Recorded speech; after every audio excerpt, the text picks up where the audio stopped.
Bonsoir.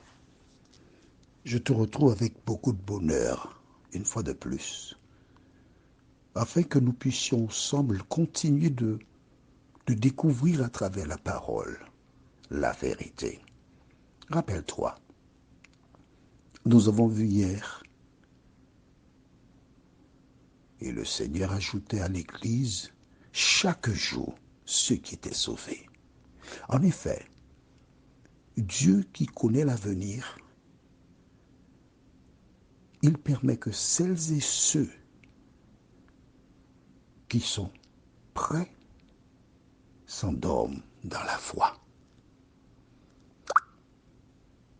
Et son désir, ce n'est pas que nous puissions mourir, mais que nous puissions nous repentir et venir à lui avant qu'il ne soit trop tard. Quel procédé a-t-il utilisé par le passé? Les prophètes. C'est ce que nous voyons ce soir. Juste avant, prions. Notre Seigneur et notre Dieu, nous revenons vers toi en ce soir, conscients des difficultés que nous rencontrons,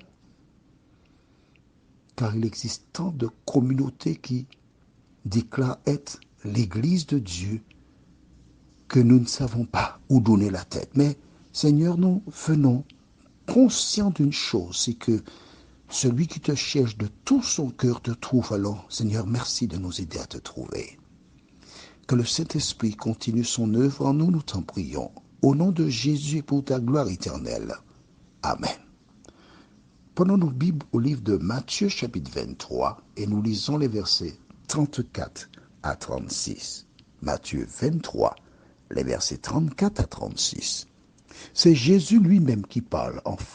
Et à travers ce que nous découvrirons, tu verras toi-même comment celles et ceux qui étaient envoyés par Jésus, celles et ceux qui avaient une mission, comment le peuple, des personnes qui étaient censées participer à la proclamation de l'évangile, tu verras comment ces personnes furent traitées. Alors si du temps de Jésus, pas si, le traitement qu'on réserve à ces personnes, tu le découvriras. Si, et j'enlève le si, mais je dis quand même si, ils ont agi de la sorte, penses-tu qu'ils agiront autrement aujourd'hui? D'autant que l'ennemi sait que nous sommes de plus en plus proches du retour de Jésus. Lisons. Matthieu chapitre 23, les versets 34 à 36 déclarent. C'est pourquoi, voici, je vous envoie des prophètes, des sages et des scribes. Vous tuerez et crucifierez les uns. Vous battrez de verges les autres dans vos synagogues. Et vous les persécuterez de ville en ville, afin que retombe sur vous tout le sang innocent répandu sur la terre, depuis le sang d'Abel, le juste, jusqu'au sang de Zacharie, fils de Barachi, que vous avez tué entre le temple et l'autel. Je vous le dis en vérité, tout cela retombera sur cette génération. Est-ce que tu as bien lu ce que j'ai lu avec toi là?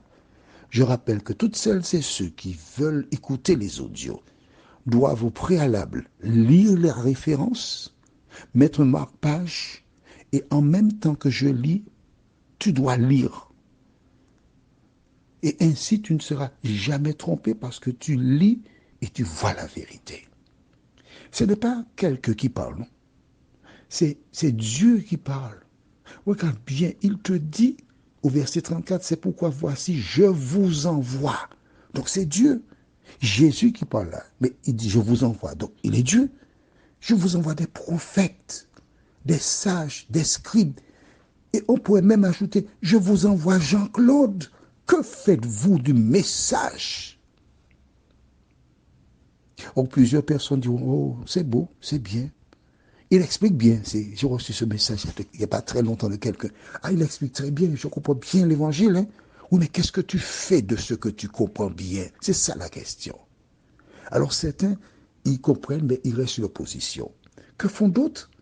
La Bible déclare, c'est Jésus qui parle, il tue, il persécute, il crucifie les prophètes, des personnes envoyées par Dieu.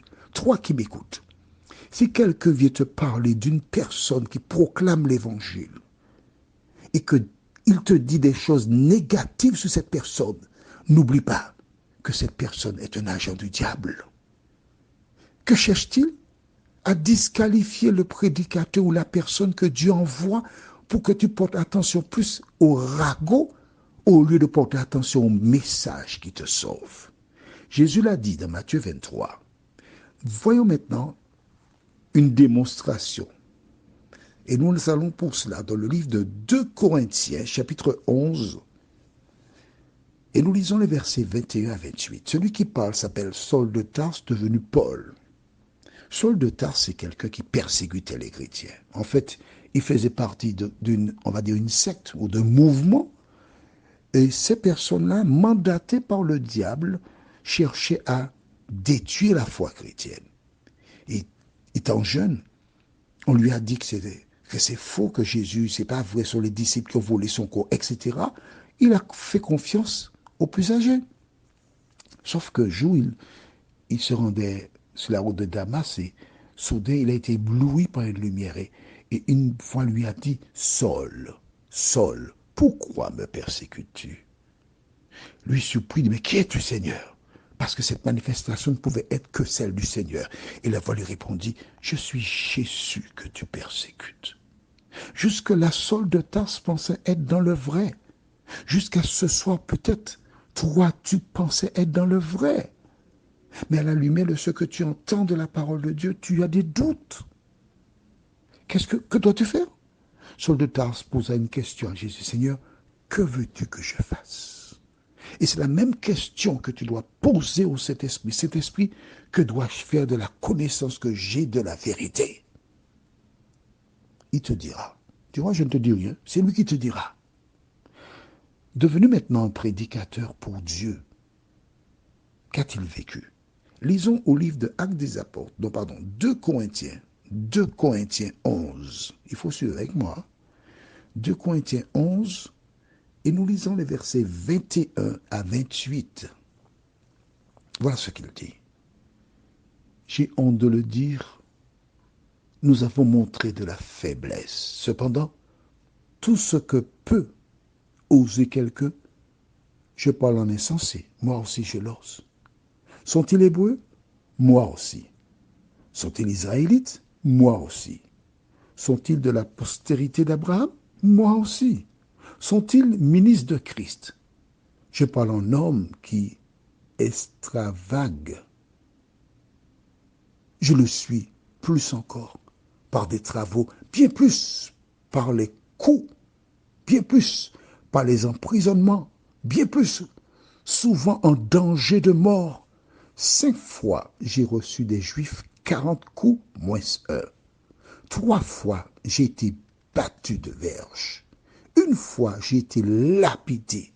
3 fois, j'ai fait naufrage. J'ai passé 1 jour et 1 nuit dans l'abîme. Fréquemment en voyage, j'ai été en péril sur les fleuves, en péril de la part des brigands, en péril de la part de ceux de ma nation, en péril de la part des païens, en péril dans les villes, en péril dans les déserts, en péril sur la mer, en péril parmi les faux frères. Est-ce que tu as entendu ça? En péril parmi les faux frères, des personnes qui déclarent être des frères, mais qui sont faux et qui font du tort à celles et ceux qui parlent de Jésus. Mon ami, toutes les fois qu'une personne vient te raconter quelque chose sur un chrétien, détourne l'oreille, c'est un agent de Satan. Paul était en péril. Il menait une vie de péril, exactement ce que Jésus avait déclaré. Allons verset 27. J'ai été dans le travail et dans la peine, exposé à de nombreuses veilles, à la faim et à la soif, à des jeûnes multipliés, au foie et à la nudité, et sans parler d'autre chose. Je suis assiégé chaque jour par les soucis que me donnent toutes les églises. Tu vois, les églises existaient. L'église existe. Mais au lieu de supporter Paul, au lieu de l'encourager, au lieu de le fortifier, chaque jour, toutes les églises l'assiègent par toute espèce de problème. Or, il avait été appelé par Dieu pour prêcher l'évangile. Mais le diable utilisait des membres de la communauté pour essayer de déstabiliser sa foi. Prions. Notre Seigneur, notre Dieu, merci pour la parole. Car plusieurs personnes qui abandonnèrent leur Église ont entendu ce soir ce que Jésus avait déjà déclaré, ce que Paul a déclaré, comment il a vécu une vie de péril. Mais Seigneur, aide chaque personne à se souvenir que lorsqu'il appartient à ton Église, le diable est présent.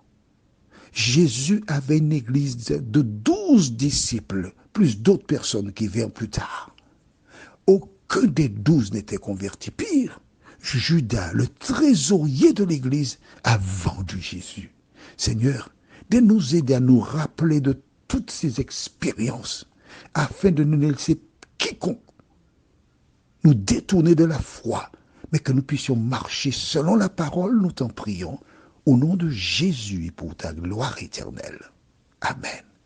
Que l'Éternel continue de te bénir. Je te souhaite une bonne nuit sous son regard.